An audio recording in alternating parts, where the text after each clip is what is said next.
Okay, here we are back again with more Mass Effect 2. And I think in this episode, I would like to try to get through some more Codex. We'll see how much Codex we can get through in about 25 to 30 minutes. And then in the next episode, we'll do some galaxy exploration and stuff like that. Some more fun stuff. So, yeah, so let's get started. It looks like we have one or two primary codices to look through. Humans detected Aiea as an Earth-type world via telemetry in 2165. After probe surveys indicated life, lush vegetation, ample fresh water, and breathable air, the Alliance upgraded the planet to a garden world colonization priority. Commanded by Captain Ronald Taylor, the crew of Alliance survey vessel Hugo Gernsback made planetfall on the jungle world in 2173. Soon after, ship transmissions inexplicably stopped. While the precise fate of the Hugo Gernsback command and crew is unknown, they are presumed killed in action and their vessel destroyed. Okay, so that's Codex from Jacob's loyalty mission. And we have a bunch of new secondary ones to get through too, so let's see if we can do these here. Alright, Ardat Yakshi. This is, Samara told us about this. Her daughter Morinth is one of these. Ardat Yakshi, demon of the night winds, are Asari suffering from a genetic disorder preventing conventional melding of nervous systems during mating. Instead, Ardat Yakshi electrochemically ravage their partner's nervous systems, in extreme cases leaving victims as vegetative invalids or corpses. Asari psychologists regard this incapacity for mental fusion as preventing the development of empathy, leading to psychopathy. There is no known cure. The disorder generally begins in infancy, reaching full pathology during maiden-adolescent sexual development. While seductive and sexually driven as other Asari, Ardat Yakshi are congenitally sterile. Ancient Asari mythology held Ardat Yakshi as gods of destruction, depicting them as villains of countless legends, and as the anti-heroes of numerous Asari epics. Contrary to popular belief, Ardat Yakshi are neither extremely rare, around 1% of Asari dwell on the AY spectrum, nor are they all murderers. Most cultivate and discard countless exploitative or abusive relationships during their legally marginal lives. Despite rumors of Ardat Yakshi syndicates, by nature, Ardat Yakshi are incapable of long-term cooperation. As a disproportionately wealthy species, Asari employ their economic reach and media ownership to hide the AY pathology from the galactic community, placing most Ardat Yakshi in monitored work programs or seclusion. Only the most aggressive cases are sentenced to sanitaria and prisons or to the execution lists of justicars. That's pretty shitty. Let's see here. Drell culture. Some more information on the Drell, which Thane is one. 8 centuries ago, the already arid Drell homeworld, Rakana, began its swift descent into lifelessness due to disastrous industrial expansion. Because their population was bursting at 11 billion and they did not possess interstellar flight capacity, the Drell would have been doomed without the intervention of the Hanar. Following first contact, the Hanar spent 10 years transporting 375,000 willing Drell to their own homeworld, Kaje. The remaining billions perished in the dying world, warring against each other for diminishing sources of water and food. Today, only a few thousand survive on Rakana in clusters never exceeding a few hundred. Now a cemetery world, Rakana's population can double during pilgrimage season. Drell have been part of the galactic community for almost 2 centuries. Most reside on Kaje, content to coexist with the Hanar. Those who leave Kaje tend to be adventurers. Gifted by the Hanar with acute perception of interspecies body language, solitary Drell travelers often seek out new species elsewhere, adopting that species' culture and rarely returning to Kaje. Such Drell number in the thousands and are scattered across the galaxy, tending towards quiet, integrated lives. On Kaje, the Hanar afforded the Drell every opportunity to thrive, while outsiders and even some Hanar regard the Drell as junior partners, if not actual servants. Drell have integrated themselves into every level of Hanar society as respected, productive citizens. That's a rival, Overlord. We'll deal with those when we look at the DLCs associated with them. Let's see here. Thrusters, Starships. A mass effect drive core decreases the mass of a bubble of space-time around a ship. This gives the ship the potential to move quickly, but does not apply any motive power. Ships use their sublight thrusters for motive power at FTL. There are several varieties of thruster, varying in performance versus economy. All ships are equipped with arrays of hydrogen-oxygen reaction control thrusters for maneuvering. Ion drives electrically accelerate charged particles as a reaction mass. They are extremely efficient, but produce negligible thrust. They're mainly used for automated cargo barges. The primary commercial engine is a fusion torch, which vents the plasma of the ship's power plant. Fusion torches offer powerful acceleration at the cost of difficult heat management. Torch fuel is fairly cheap. Helium-3 skimmed from gas giants and deuterium extracted from seawater or cometary bodies. Propellant is hydrogen, likewise skimmed from gas giants. In combat, military vessels require accelerations beyond the capability of fusion torches. Warship thrusters inject antiprotons into a reaction chamber filled with hydrogen. The matter-antimatter annihilation provides unmatched motive power. The drawback is fuel production. Antiprotons must be manufactured one particle at a time. Most antimatter production is done at massive solar arrays orbiting energetic stars, making them high-value targets in wartime. The exhaust of fusion and antiproton drives is measured in millions of degrees Celsius. Any vessel caught behind them will melt like wax in a blowtorch. Any long-duration interstellar flight consists of two phases, acceleration and deceleration. Starships accelerate to the halfway point of their journey, then flip 180 degrees and apply thrust on the opposite vector, decelerating as they finish the trip. The engines are always operating, and peak speed is attained at the middle of the flight. Ablative armor weapons. A warship's kinetic barriers reduce the damage from solid objects, but can do nothing to block Guardian lasers, particle beams, and other forms of directed energy weapon. The inner layer of warship protection consists of ablative armor plate designed to boil away when heated. The vaporized armor material scatters a DEW beam, rendering it ineffectual. A scaffold is built around the interior pressure hull with sheets of ablative armor hung from the structure. Ships typically have multiple layers of armor separated by empty baffles, spaces often used for cargo storage. Cruisers, which lack the internal space to fit dedicated fighter hangars, store the shipboard fighter complement in the baffles.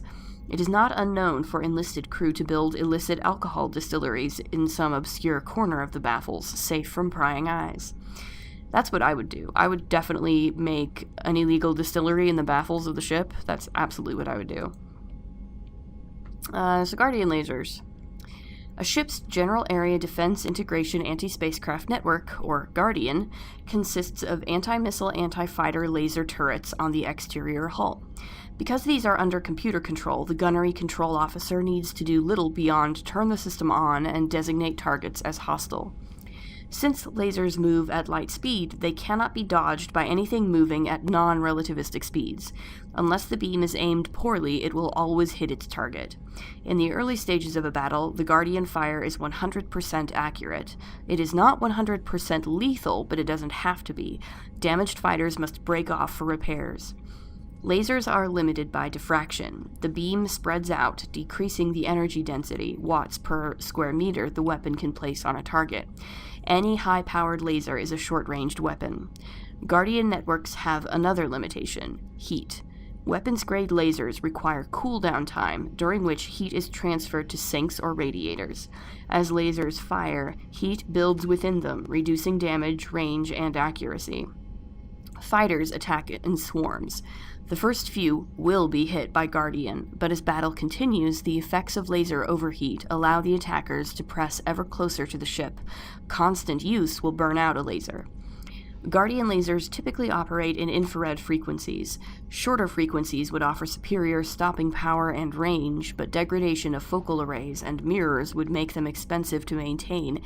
and most prefer mechanical reliability over bleeding-edge performance where lives are concerned. Solarians, however, use near-ultraviolet frequency lasers with 6 times the range, believing that having additional time to shoot down incoming missiles is more important. Lasers are not blocked by the kinetic barriers of capital ships. However, the range of lasers limits their use to rare knife-fight range ship-to-ship combat. Mass accelerators. Mass accelerators propel solid metal slugs via electromagnetic attraction and repulsion.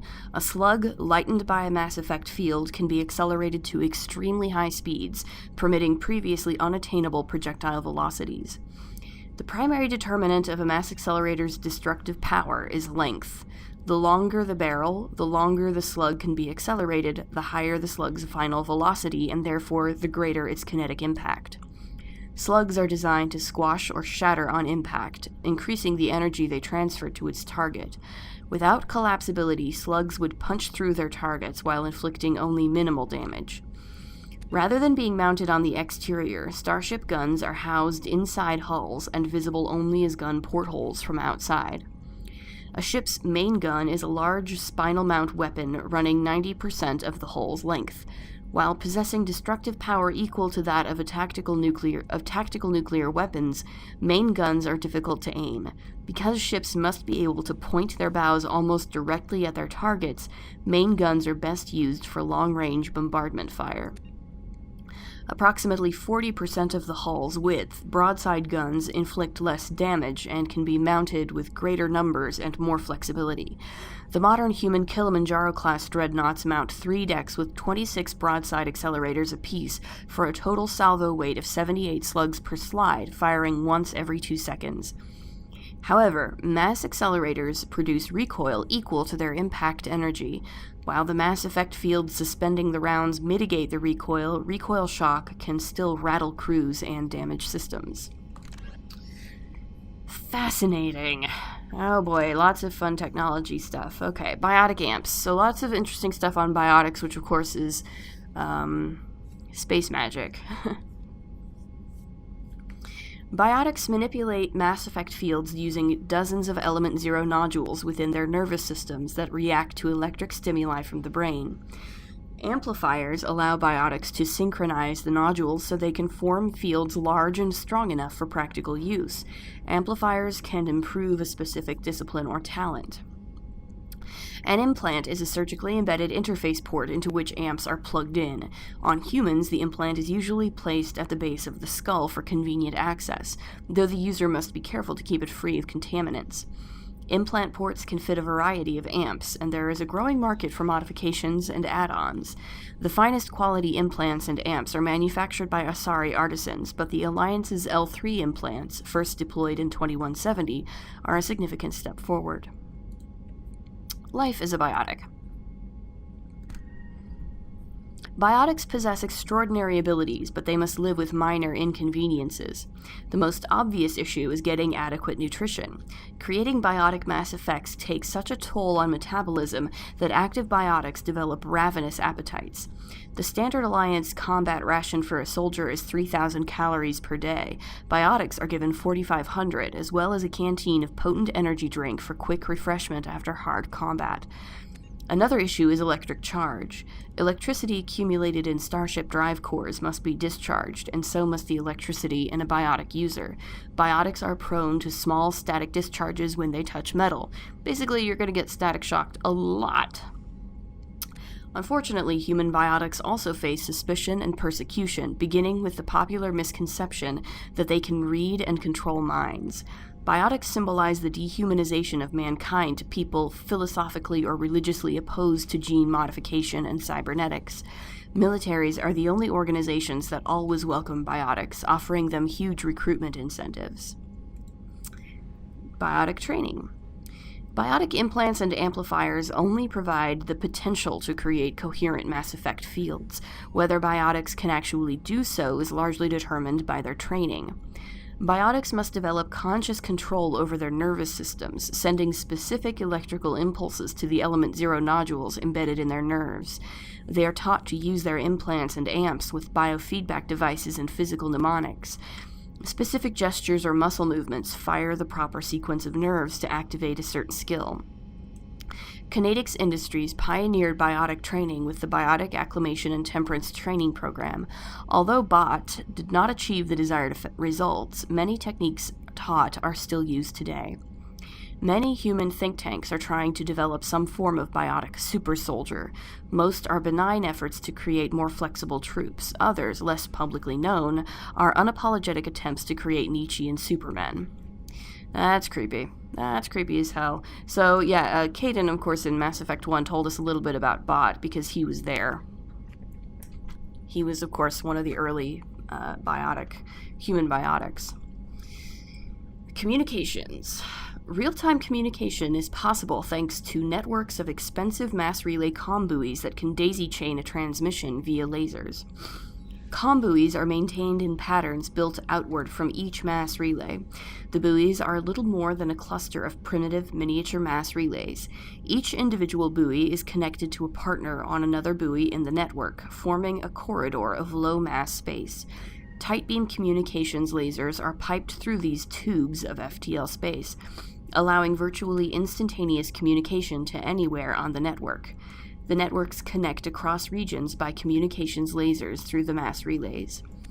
With this system, the only communications delay is the light lag between the source or destination and the closest buoy. So long as all parties remain within half a light second or 150,000 kilometers of buoys, seamless real-time communications are possible. Since buoys are maintained in all traveled areas, most enjoy unlimited instant communication. Ships only suffer communications lag when operating off established deep space routes, around uninhabited outer system gas giants and other unsettled areas.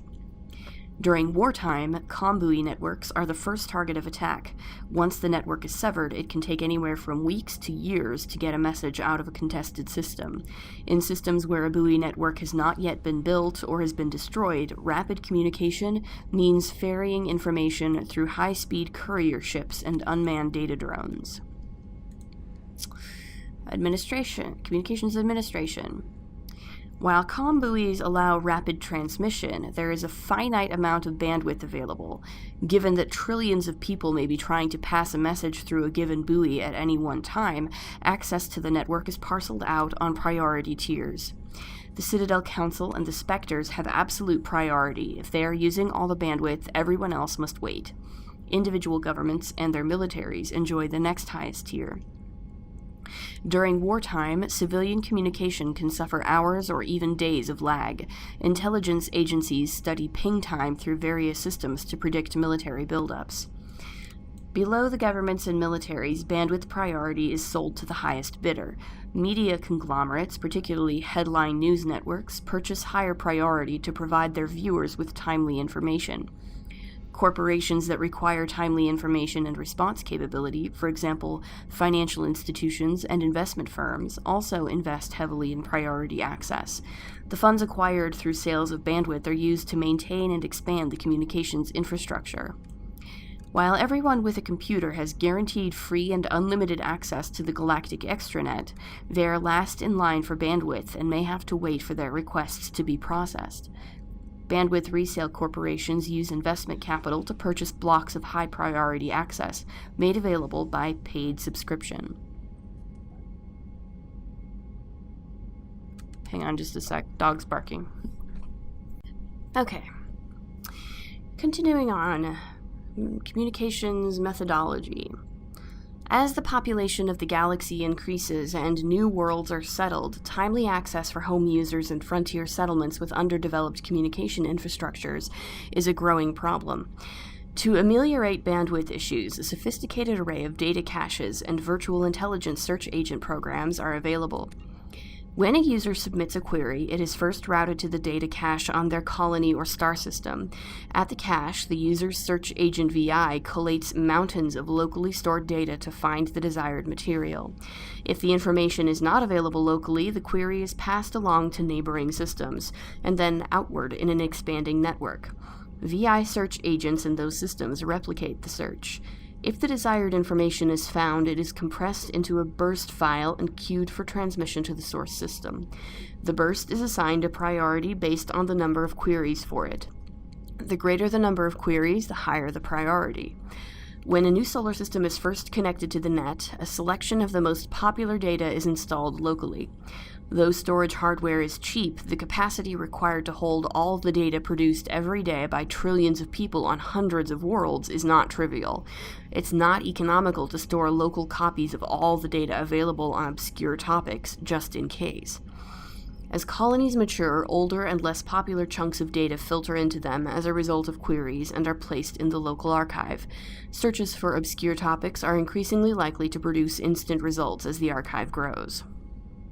Fair enough. So here's some stuff on artificial intelligence. An artificial intelligence is a self-aware computing system capable of learning and independent decision-making. Creation of a conscious AI requires adaptive code, a slow, expensive education, and a specialized quantum computer called a blue box. An AI cannot be transmitted across a communication channel or computer network. Without its blue box, an AI is no more than data files. Loading these files into a new blue box will create a new personality, as variations in the quantum hardware and runtime results create unpredictable variations.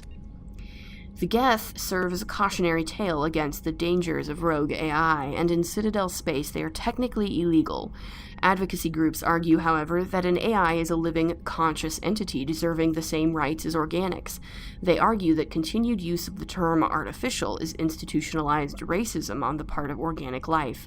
The term synthetic is considered the politically correct alternative. Fair enough. Haptic Adaptive Interface. So this is the touch screen that pops up every time Shepard interacts with a computer, basically. Advances in computing have done away with traditional input devices like keyboards. Instead, modern input peripherals are usually holographically displayed in front of the user at a height and angle for ergonomic ease. Machines that use this interface detect a user through a microframe chip in the user's glove that keys into the computer.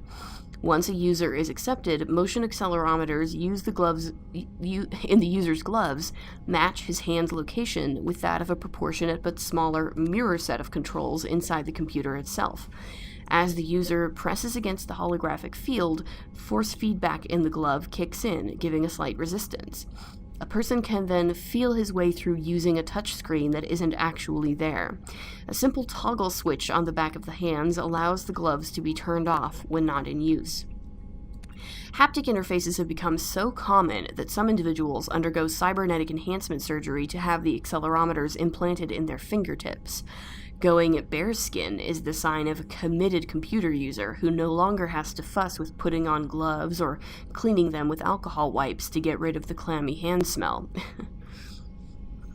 That would probably be me in this world. That would probably be me. Virtual intelligence. A virtual intelligence is an advanced form of user interface software. VIs use a variety of methods to simulate natural conversation, including an audio interface and an avatar personality to interact with. Although a VI can provide a convincing emulation of sentience, they are not self-aware, nor can they learn or take independent action. VIs are used as operating systems on commercial and home computers. Minimal VI agents are also available. Agents are compact and specialized. Some serve as personal secretaries, filtering calls and scheduling meetings based on user-defined priorities. Others are advanced search engines, propagating themselves across the extranet to collate user-requested data. Commercial VIs and a variety of stock personalities are available at any software retailer. Boutique firms and hobbyists also build unique VIs to personal specification. Although software emulation of living personalities is illegal, reconstructions of famous historical figures are common. Credits, or creds. The standard credit was established by the Citadel's Unified Banking Act as the currency of interstellar trade. The credit has a managed floating exchange rate, calculated in real time by the central bank to maintain the average value of all participating currencies. Some regional currencies are worth more than a credit, and some less. Hard currency can be stolen or counterfeited, so electronic fund transfers are the norm. More importantly, physical transactions cannot be easily tracked, making them ideal for tax evasion or the purchase of illegal goods. When the Alliance joined the Citadel, its various national treasuries were linked into the credit network. A human with a bank account of Mexican pesos, Japanese yen, or Indian rupees can purchase any item priced in credits at fair market value. All economies that participate in the credit network are required to price items in both local currency and credits. Drones. Drones are small robots used to support and supplement organic soldiers on the battlefield. They have no artificial intelligence of any kind, but follow fixed, minimally adaptive programs. Most varieties employ Mass Effect levitation to improve mobility. All modern armies rely on veritable fleets of drones for routine soldiering, static garrisons, patrols, etc. The use of drones in non-critical duties keeps manpower needs down and reduces casualties in low-intensity conflicts. Less advanced races and cultures with less sensitivity to casualties have correspondingly fewer drones in their inventory. Drones are of little use in conventional open-field battles, as they are poorly armed and armored. In addition to combat drones, support drones are used to assist organic units in the field. Reconnaissance drones are small, stealthy craft that screen combat units in the field and warn commanders when enemies are spotted. Electronic warfare drones supplement battlefield technicians, serving as mobile jammers and ELINT, or electronic intelligence gathering platforms. Military and civilian police utilize Dazzler drones equipped with powerful strobe lights to disorient and subdue intruders using non-lethal force. Drone formations are officially referred to as wings, i.e., deploy the 4th Assault Drone Wing on the left flank. Common soldiers often refer to friendly formations as flocks and enemy formations as swarms. And here's one on security mechs. This is a new one, I think, for Mass Effect 2. The death of thousands of security and military personnel in the Battle of the Citadel was a loss felt throughout the galaxy. As large numbers of qualified personnel transferred to the Citadel to replace those that died, short-handed security companies filled out their numbers with large-scale use of unmanned security robots. Commonly referred to as Mechs, the security robots are typically grouped into light and heavy varieties. Light mechs come in a variety of sizes, but are easily distinguished as by opposable digits that help them in their versatile security roles. Heavy mechs lack digits and are simply weapons platforms intended to keep the peace in high-threat areas. The quadrupedal dog mech has a face composed of contraband detection sensors, and it too is armed in case a perpetrator resists arrest. A typical security mech has an extremely limited virtual intelligence. Its duty is straightforward and narrow, usually to guard an area, run a friend or foe program to halt unauthorized access, and fire a set of pre-recorded voice commands to warn troublemakers away from the area. Light security mechs are equipped with irritant sprays and electroshockers to force compliance, and heavy mechs may be outfitted with flashbang stunners for similar purposes. When facing an opponent armed with a firearm, any mech will immediately resort to lethal anti-personnel weapons to neutralize the threat. If the situation turns violent rapidly enough, it may not even use its warnings. Security mechs are frowned upon for actual military duty. Though tough enough to survive most firefights, their VI simply does not have the programming to plan an ambush, rescue a hostage, treat a wound, or any of countless other objectives that a soldier must be able to perform on the fly. So that's a lot of fun technology stuff. These two will probably skip until we do their DLC. These two will skip until we do the DLC, so I think this next one is about the only one we have left, so we'll deal with that probably in a later episode, but we're about out of time now. So yeah, next time we'll probably do some exploring of the galaxy and see what we can see. And as always, if you like what you see, please like, comment, subscribe, and we will see you in the next episode. Later!